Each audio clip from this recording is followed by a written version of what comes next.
Please all stand.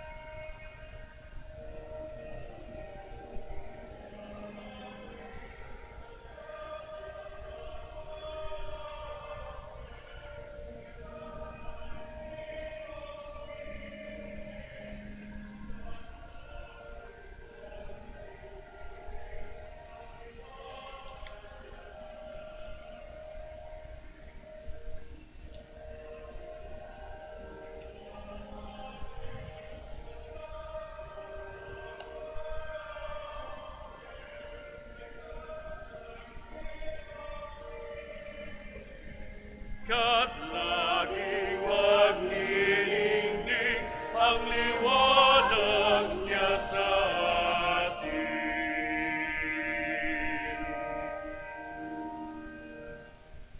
In the name of the Father, and of the Son, and of the Holy Spirit, Amen. grace to you and peace from God our Father and the Lord Jesus Christ. And with your spirit. Good high noon, and welcome to the Minor Basilica of Our Lady of the Rosary of Manaoag. We also welcome our online massgoers or participants. My dear friends, the second Sunday of Advent reminds us that the ancient promises are going to be fulfilled here and now. Together with John the Baptist, let us be ready and prepare the way of the Lord. May we acknowledge our sinfulness and our pride and be pure and blameless, for the day of the Lord is near at hand. We also pray in this Mass for all our handicapped brothers and sisters and those who are suffering because of age. May the Lord be their sure hope and consolation in their affliction. My dear brothers and sisters, as we come together to thank God for all the blessings that we receive from Him, especially that privilege that we were able to go out, let us continue praying that we will be safe. And let us pray also for all those who are suffering, victims of this pandemic. You were sent to heal the contrite of heart. Lord, have mercy. Lord, have mercy. You came to call sinners. Christ, have mercy. Christ, have mercy. You are seated at the right hand of the Father to intercede for us. Lord, have mercy. Lord, have mercy. May Almighty God have mercy on us, forgive us our sins, and bring us to everlasting life. Amen. Let us pray.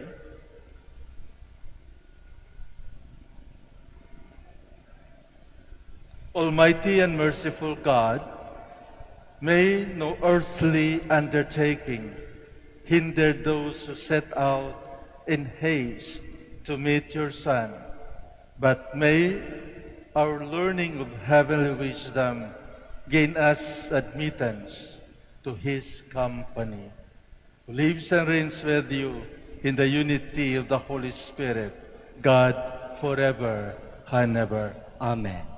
Please be seated. The prophet Baruch portrays Jerusalem as a mother longing to gather her children from exile. Jerusalem is invited to stop mourning because God will make her children return to her. A reading from the book of the prophet Baruch. Jerusalem, take off your robe of mourning and misery. Put on the splendor of glory from God forever. Wrapped in the cloak of justice from God, bear on your head the mitre that displays the glory of the eternal name. For God will show all the earth your splendor. You will be named by God forever. The peace of justice, the glory of God's worship. Up, Jerusalem, stand upon the heights. Look to the east and see your children, gathered from the east and the west, at the word of the Holy One, rejoicing that they are remembered by God. Led away on foot by their enemies, they left you. But God will bring them back to you, borne aloft in glory as on royal thrones. For God has commanded that every lofty mountain be made low, and that the age-old depths and gorges be filled to level ground, that Israel may advance secure in the glory of God. The forest and every fragrant kind of tree have overshadowed Israel at God's command. For God is leading Israel in joy, by the light of his glory, with his mercy and justice for company. The word of the Lord. Thanks be to God. The Lord has done great things for us. We are filled with joy. The Lord has done great things for us. We are filled with joy. When the Lord brought back the captives of Zion, we were like men dreaming. Then our mouth was filled with laughter, and our tongue with rejoicing. The Lord has done great things for us. We are filled with joy. Then they said among the nations, the Lord has done great things for them. The Lord has done great things for us. We are glad indeed. The Lord has done great things for us. We are filled with joy. Restore our fortunes, O Lord, like the torrents in the southern desert. Those who sow in tears shall reap rejoicing. The Lord has done great things for us. We are filled with joy. Although they go forth weeping, carrying the seed to be sown, they shall come back rejoicing, carrying their sheaves. The Lord has done great things for us. We are filled with joy. The Apostle Paul encourages the Christians of Philippi to be pure and blameless for the day of Christ. The Christian faith, lived in joy and faithfulness, is the best preparation for Christ's coming. A reading from the letter of St. Paul to the Philippians. Brothers and sisters, I pray always with joy in my every prayer for all of you, because of partnership for the gospel, from the first day until now. I am confident of this, that the one who began a good work in you will continue to complete it until the day of Christ Jesus. God is my witness, how I long for all of you with the affection of Christ Jesus. And this is my prayer, that your love may increase ever more and more in knowledge and every kind of perception, to discern what is of value, so that you may be pure and blameless for the day of Christ, filled with the fruit of righteousness that comes through Jesus Christ, to the glory and praise of God. The word of the Lord. Thanks be to God. Please all stand. Alleluia, alleluia. Prepare the way of the Lord. Make straight his path. All flesh shall see the salvation of God. Alleluia, alleluia.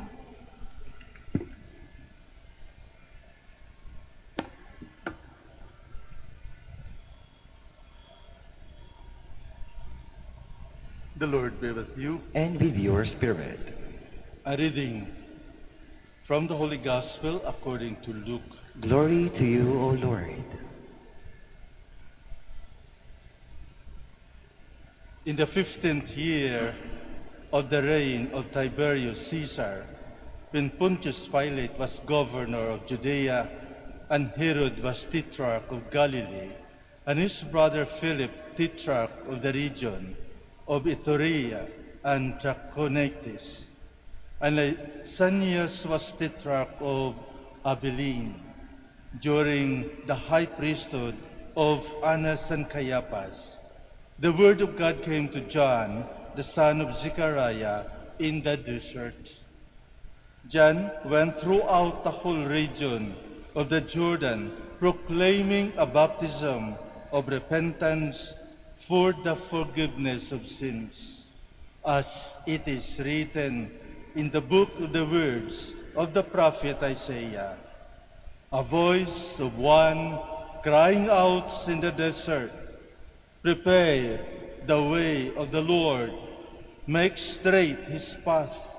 Every valley shall be filled, and every mountain and hill shall be made low. The winding roads shall be made straight, and the rough ways made smooth, and all flesh shall see the salvation of God." The Gospel of the Lord. Praise to you, Lord Jesus Christ. Please be seated.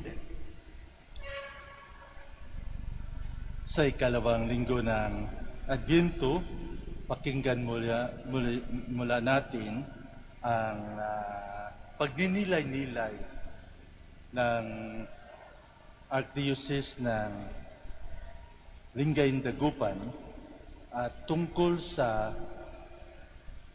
pagbago ng ating daan, lalong-lalo na ngayong darating na eleksyon.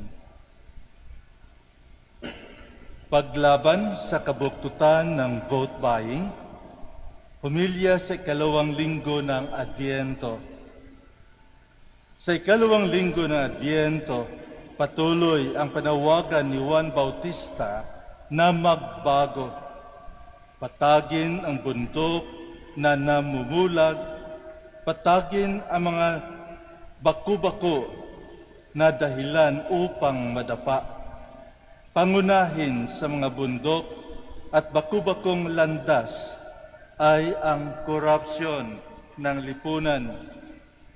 Sabi ni Papa Francisco tungkol sa korupsyon, ang korupsyon ay hindi matitigil kung tatahimik lamang tayo. Dapat tayo magsalita laban dito. Dapat isigaw na mali ang korupsyon. Maghari ang mercy at compassion laban sa selfishness. Pwedeng maging dakila kahit walang pera. Gasgas na ang vote wisely at vote according to your conscience. Tama pa rin, pero hindi na pinakikinggan. Naging wais na ang wise. Iniwan na ang konsensya, ang Diyos, at gumawa na ang mga kandidato ng sariling 10 utos. Paano na?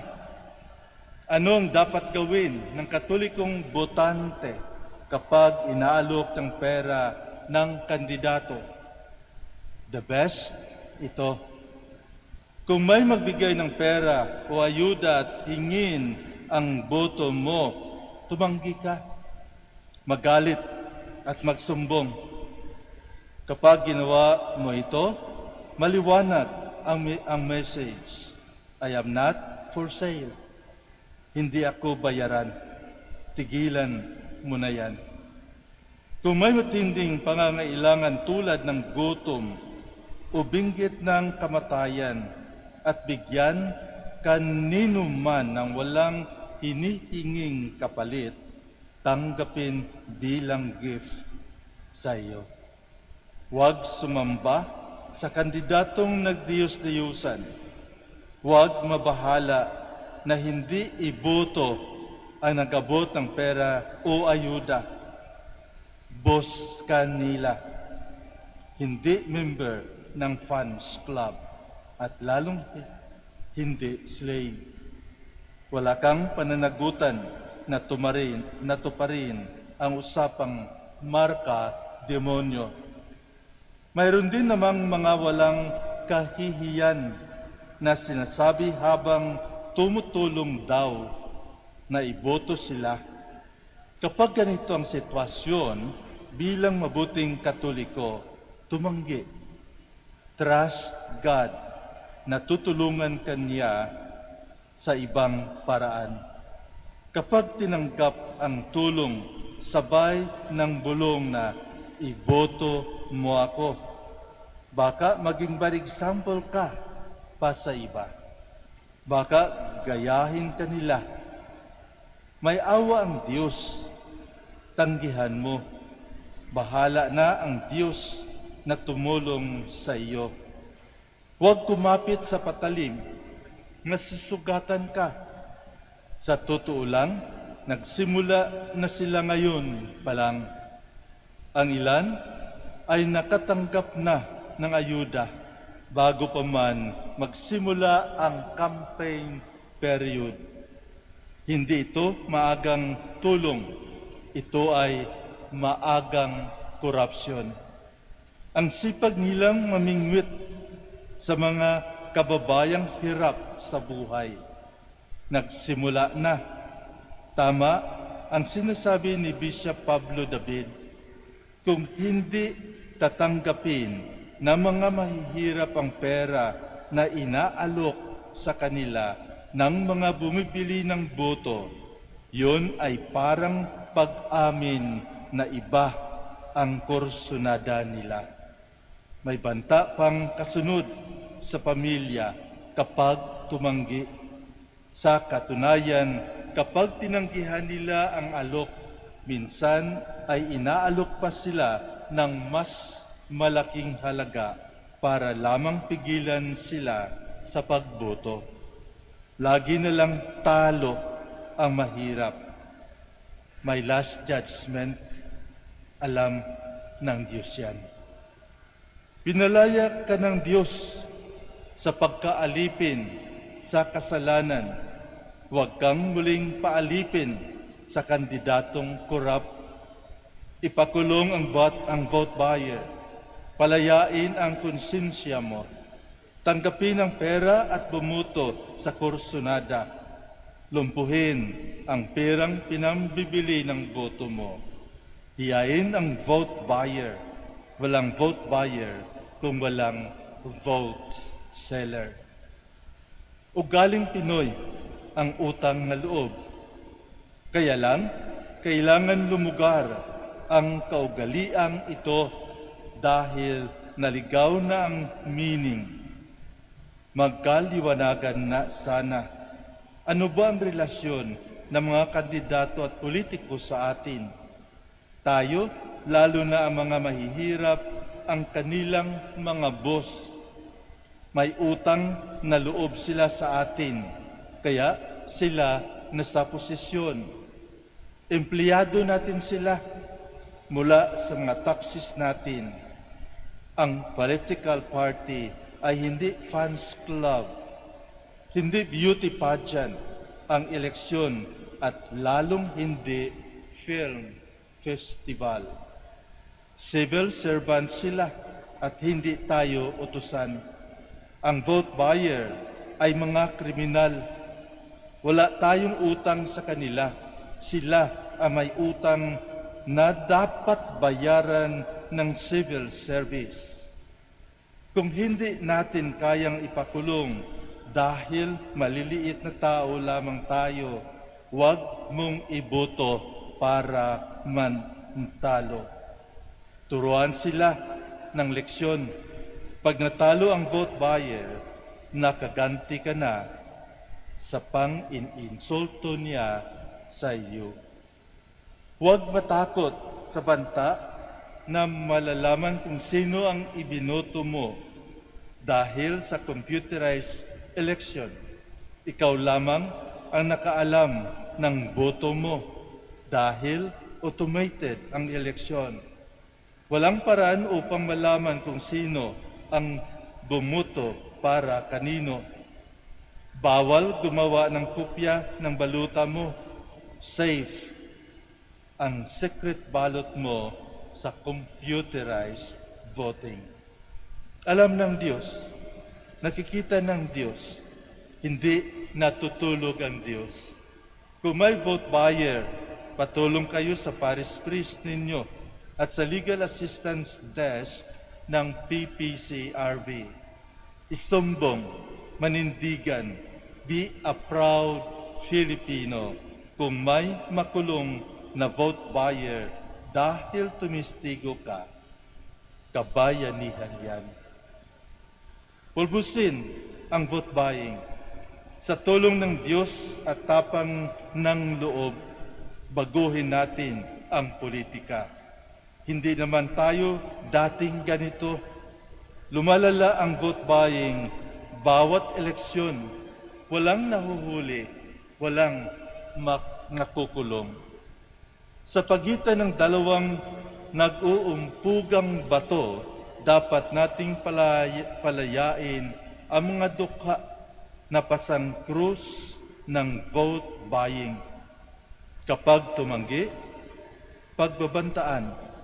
Kung bumoto, pagnanakawan. Talo na lang lagi ang mahihirap. Magpalakas loob mula sa turo ni Pope Francis sa Fratelli Tutti. Ang politika ay isang bagay na mas marangal kaysa pagpapapapel, pambubula, at survey spin. Ang dulot ng mga ito ay divisyon, kompetisyon, at siraan. Sa pagtanda, sa paglingon sa kahapon, at paglapit ng kamatayan, ang mga taong ang natanong ay hindi, ilang tao ang nag-endorso sa akin? Ilan ang bumuto para sa akin? Ilan ang pogi points ko? Ilang beses akong nanalo? Ang disturbing at painful question ay, gaano kalaki ang pagmamahal na ibinigay ko sa aking trabaho? Ano ang ginawa ko para sa ikauunlad ng aking kapwa? Anong marka ko? Marka demonyo o marka Kristo? Ito po ang patuloy natin na pagninilay-nilayan, lalong-lalo na sa ating paghahanda sa darating po na eleksyon. We will stand. Let us now profess our faith. I believe in one God, the Father Almighty, maker of heaven and earth, of all things visible and invisible. I believe in one Lord Jesus Christ, the only begotten Son of God, born of the Father before all ages, God from God, light from light, true God from true God, begotten not made, substantial with the Father. Through him all things were made. For us men, for our salvation, came down from heaven, and by the Holy Spirit was incarnate of the Virgin Mary and became man. For our sake he was crucified under Pontius Pilate. He suffered death and was buried, and rose again on the third day in accordance with the Scriptures. He ascended into heaven, and is seated at the right hand of the Father. He will come again in glory to judge the living and the dead, and his kingdom will have no end. I believe in the Holy Spirit, the Lord, the giver of life, who proceeds from the Father and the Son, who with the Father and the Son is adored and glorified, who has spoken through the prophets. I believe in one holy, Catholic, and Apostolic Church. I confess one baptism for the forgiveness of sins, and I look forward to the resurrection of the dead and the life of the world to come. Amen. Longing for the Lord's coming, let us now turn to our Heavenly Father to help us prepare the way of the Lord. Full of confidence we pray, Lord, graciously hear us. Lord, graciously hear us. For church leaders and missionaries, may they have zeal and courage to go out of their comfort zones and reach out to those who are in peripheries. We pray. Lord, graciously hear us. For government officials and those who are in public office, may they shun corruption and their selfish interests and promote peace, justice, love, and equality instead. We pray. Lord, graciously hear us. For the victims of the COVID-19 pandemic, May they find healing and spiritual nourishment from the true healer, Jesus Christ, our Savior. We pray. Lord, graciously hear us. For our handicapped brethren and those who are suffering from AIDS, may they have recourse and consolation in our God, who is always with us and in us. We pray. Lord, graciously hear us. For our departed brothers and sisters, may they enjoy the company of Christ with his angels and saints in God's kingdom. We pray. Lord, graciously hear us. Let us pray for the urgent concerns of our community and our personal intentions.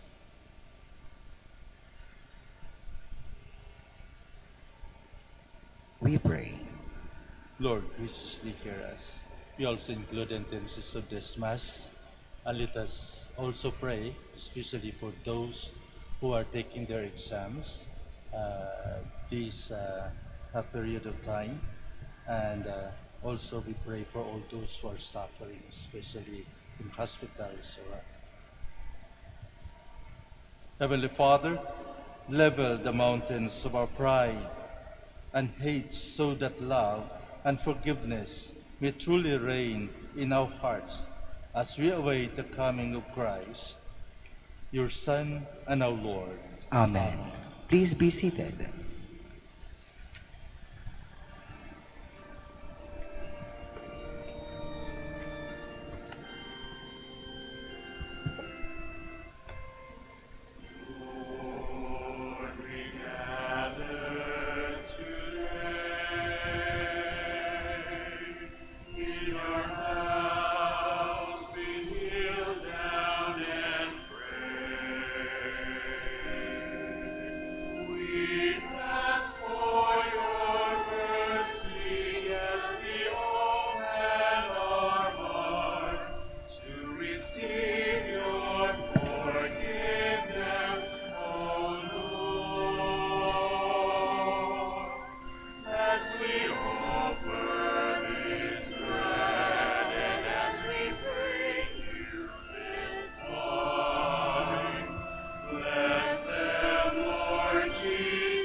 Please stand.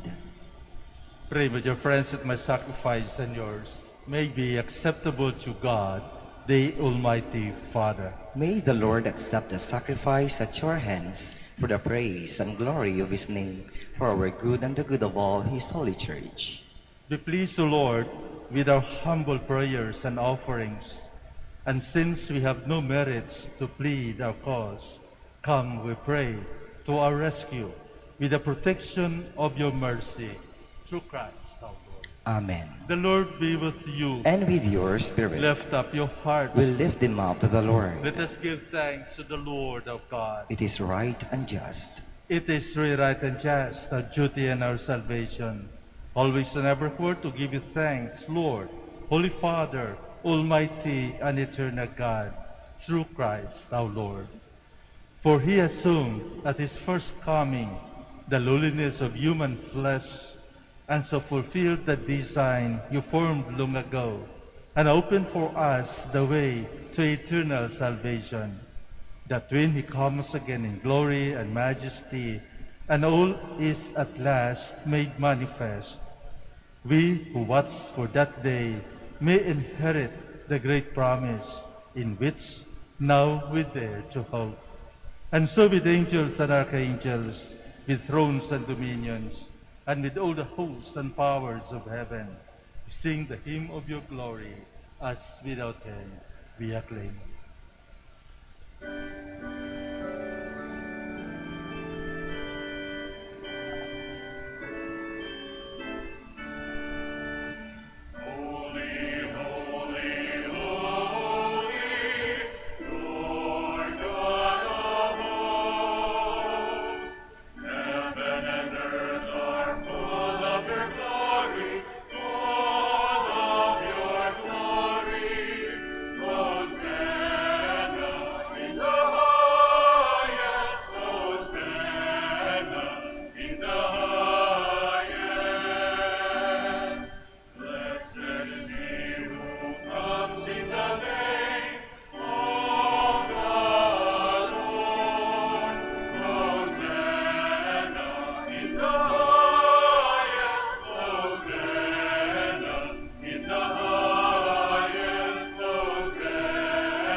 Please kneel. You are indeed holy, O Lord, the fount of all holiness. Make holy, therefore, these gifts, we pray, by sending down your Spirit upon them like the dewfall, so that they may become for us the body and blood of our Lord Jesus Christ. At the time he was betrayed and entered willingly into his passion, he took bread and giving thanks, broke it, and gave it to his disciples, saying, "Take this, all of you, and eat of it, for this is my body, which will be given up for you."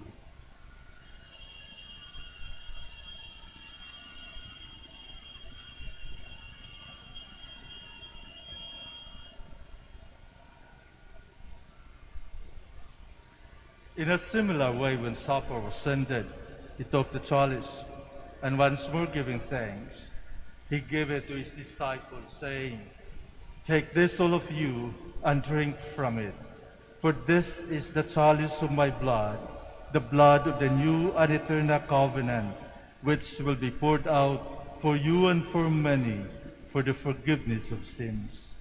Do this in memory of me."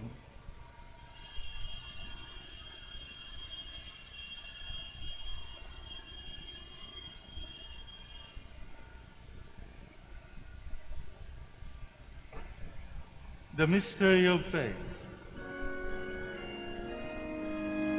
We proclaim your death, O Lord, and profess your resurrection until you come again. Therefore, as we celebrate the memorial of his death and resurrection, we offer you, Lord, the bread of life and the chalice of salvation, giving thanks that you have held us worthy to be in your presence and minister to you. Humbly we pray that partaking of the body and blood of Christ, we might be gathered into one by the Holy Spirit. Remember, Lord, your church spread throughout the world, and bring her to the fullness of charity, together with Francis our Pope, and Socrates our Archbishop, Fidelis his assistant, Gerard our Master of the Order, the religious, and all the clergy. Remember also our brothers and sisters who have fallen asleep in the hope of the resurrection, and all who have died in your mercy. Welcome them into the light of your face. Have mercy on us all, we pray, that with the Blessed Virgin Mary, Mother of God, with blessed Joseph her spouse, with the blessed apostles, with our Father Saint Dominic, and all the saints who have pleased you throughout the ages, we may merit to be co-heirs to eternal life, and we praise and glorify you through your Son, Jesus Christ. Through him, and with him, and in him, O God, Almighty Father, in the unity of the Holy Spirit, all glory and honor is yours forever and ever. Amen. Amen.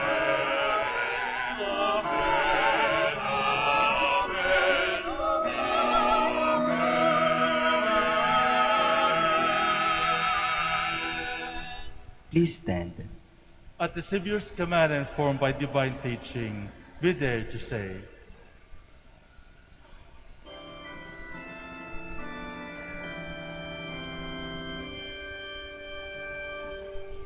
Our Father, who art in heaven, hallowed be thy name. Thy kingdom come, thy will be done, on earth as it is in heaven. Give us this day our daily bread, and forgive us our trespasses,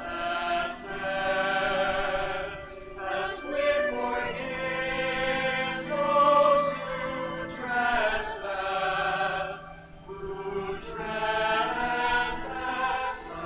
against us. And lead us not into temptation, but deliver us from evil.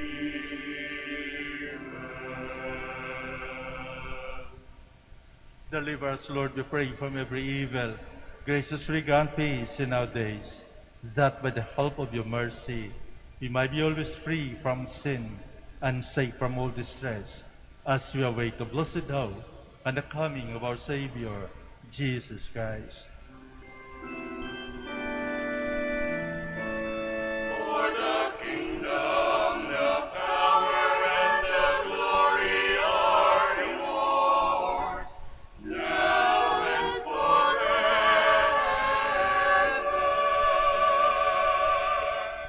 Lord Jesus Christ, who said to your apostles, "Peace I left you, my peace I give you."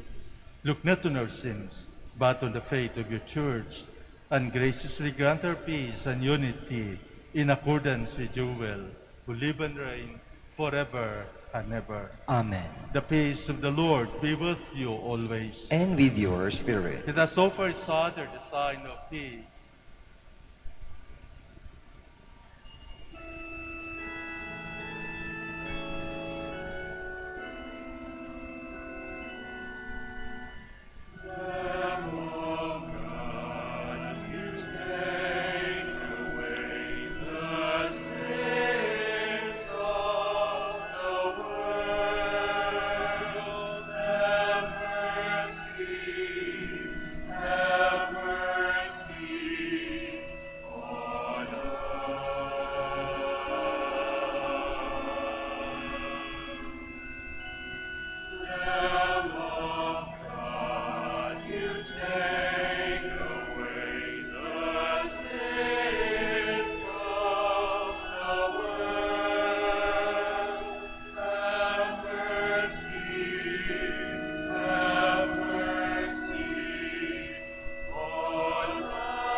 Please kneel. Behold the Lamb of God. Behold him who takes away the sins of the world. Blessed are those called to the supper of the Lamb. Lord, I am not worthy that you should enter under my roof, but only say the word and my soul shall be healed.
Ibig mo ang bayan, ikaw ang pag-asa.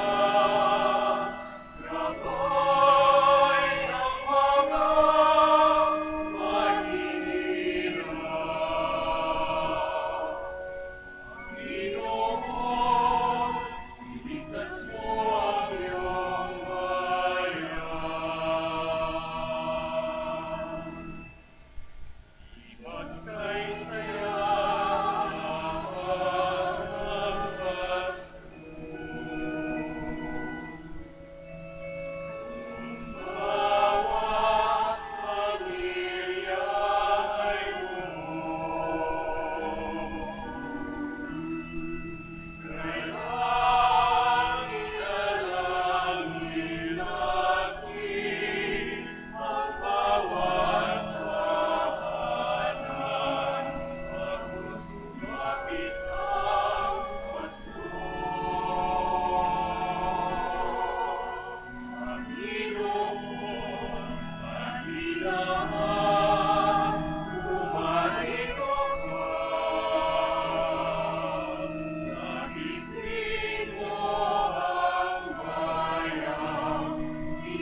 Let us all kneel for the prayer for the elections.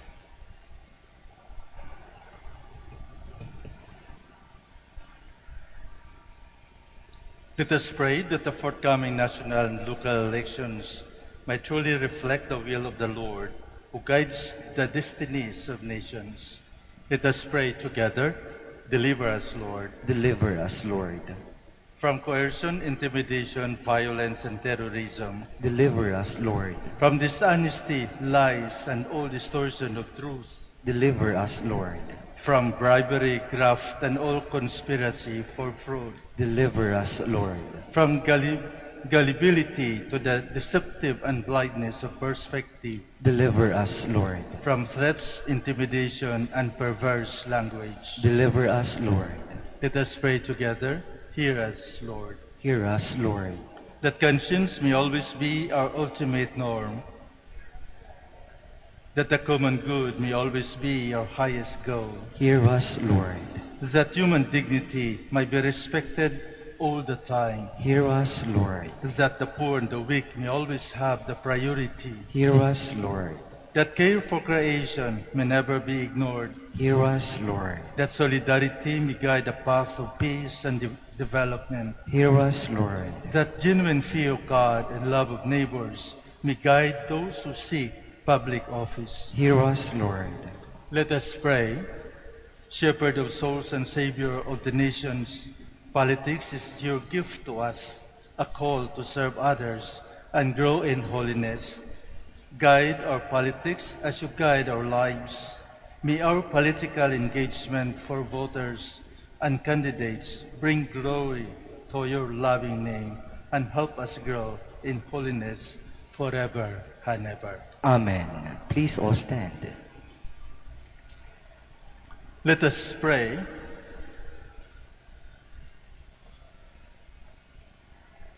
Replenished by the food of spiritual nourishment, we humbly beseech you, Lord, that through the partaking in this mystery, you may teach us to judge wisely the things of earth and hold firm to the things of heaven. Through Christ our Lord. Amen. Maraming salamat po sa inyong pagkikisa sa ating Santa Misa sa araw na ito. Dapat lamang po magpasalamat tayo sa Diyos ng walang hanggan dahil nakalabas po tayo. Pero hindi ibig sabihin dahil nakalabas na tayo, we are all safe. Mag-ingat pa rin po tayo. COVID-19 is not yet over. It's still with us. So let us keep praying for one another. Kindly include in your prayers our frontliners here in the Basilica of Our Lady of the Rosary of Manaoag, our lectors and commentators, our Eucharistic ministers, our servers, our sacristan, our ushers, our music ministry, and especially our security guard and radio staff. As we join our prayers together, God will never abandon us. Pero ingat lang din po. The Lord be with you. And with your spirit. Bow your heads for a blessing. Turn your people to you with all their hearts, O Lord, we pray. For you protect them, even those who go astray. But when they serve you with undivided heart, you sustain them with still greater care. Through Christ our Lord. Amen. And may the blessing of Almighty God, the Father, and the Son, and the Holy Spirit come down on you and remain with you forever. Amen. The Mass has been offered. Go in peace, glorifying the Lord by your life. Thanks be to God.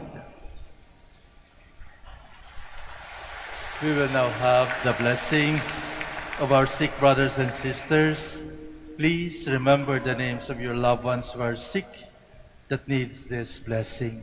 We will also bless your religious articles.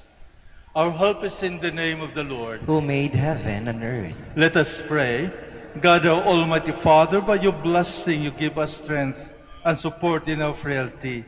Show we kindness toward our sick brothers and sisters.